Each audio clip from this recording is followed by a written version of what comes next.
G'day, welcome to another big edition of the RDFNL Netball Show. My name's Yeendy, I'm joined by Kim Bailey, and we're looking back on a little bit of last week's games. We did have a split round, which was always good, to sort of give players a bit of a break before finals, and we saw some pretty good games in action. Yeah, only two games. Mountain Centrals took on Romsey, and Romsey have just been right up there this year. Really bad conditions. The wind was just torrential, and we know it blows through a gale over at where are we? Arnold's Creek. Yep. Arnold's Creek. But Romsey were just too strong. You know, they've got a fantastic lineup. They did have some players not playing because they had some VNL commitments. But Centrals, I think, were just a little bit down on the day. And Centrals can pull it out when they have to. So I wouldn't be too concerned about that. Romsey's, as I said, one of the, I think they're still one of the hot favourites for the flag, and they're sitting in second position, only lacking on percentage. So, it was a good game for them. Al McDonald had another great game, and they're right up there. I think Millie Brock shot 18, and Bronnie Blair dropped into goals and shot 2 in the blustery conditions. So Bron hasn't been playing goals much this season because they've got the 3 goalers. She's been playing most probably wing defence more. So, good to see her back where she loves to play. And like for the Redbacks as well, they extended their lead at every break as well. So just a good, solid four-quarter performance. Yeah, look, they're a quality team, as we said.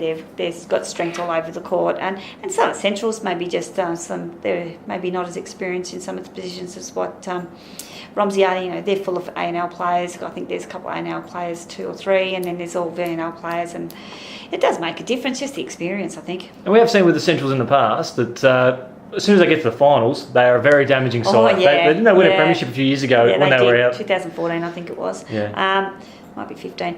Anyway, no one gave them any chance. I think we discussed that before. No one gave them any chance, and they come through and won. So one of the big talking points over the weekend across the competition, we had Rupertswood upstage Macedon. Yeah, so inflicting Macedon's first loss for the season, and it was really interesting that there was a couple of outs for both teams, so I don't think we can look at one of them and say, this one had that player out. Chloe Wilson was restricted to half a game because of VNL, but they brought in a Blaze player to in defence as well, Macedon, so they still had the quality up there, and Rupo didn't have Beck Anstey, who was sunning herself in Port Douglas. So, so hard life.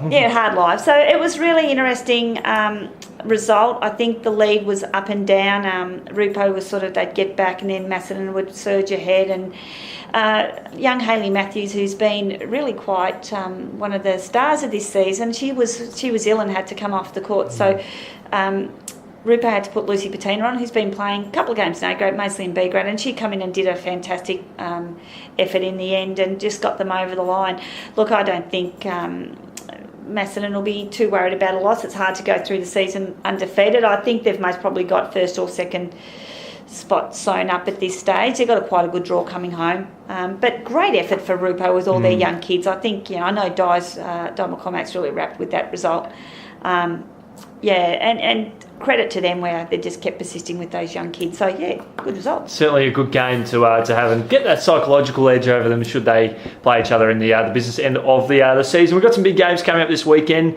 Just say with Macedon, they've got an opportunity to bounce back because they travel away to Wood in Heskett. Yeah, so Macedon, this is one of the games that we have to cross over. Macedon... They're going to play Broadford, and Wood and Heskett are going to play Warren. Yeah, so the Macedon girls have to get, a couple of them have to get back from over there, from Broadford to Woodend. And Woodend have been, they're full of young kids, but they've done pretty good this season, and I think bit of a challenge this week against the ladder leaders, though, and I think Macedon should get a comfortable victory. Yep, they'll be red hot and firing. Another big game in the context of the season. It's like finals has come early. Kim, we've got Lancefield playing host to Romsey. Yeah, this has been a really good game. I might even pop up and have a look at the new facilities that have just been opened up at Lancefield as well this weekend. Lancefield have they've had a really good run.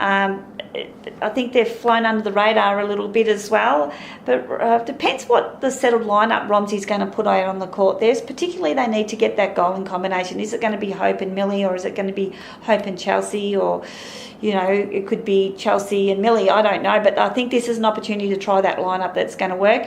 Al Watson's done some great work up there too. Maddie Gay has been playing a couple of games, was with Rupo and I think Gisborne last year, and she's come into that side and added some real bite into the mid-court. She's a great player that drives through. Annika Shearer's been playing really well. And Rachel, I think it's Rachel Scully, has been popping up and helping out in the absence of a couple of shooters for Lansfield, and done a really good job.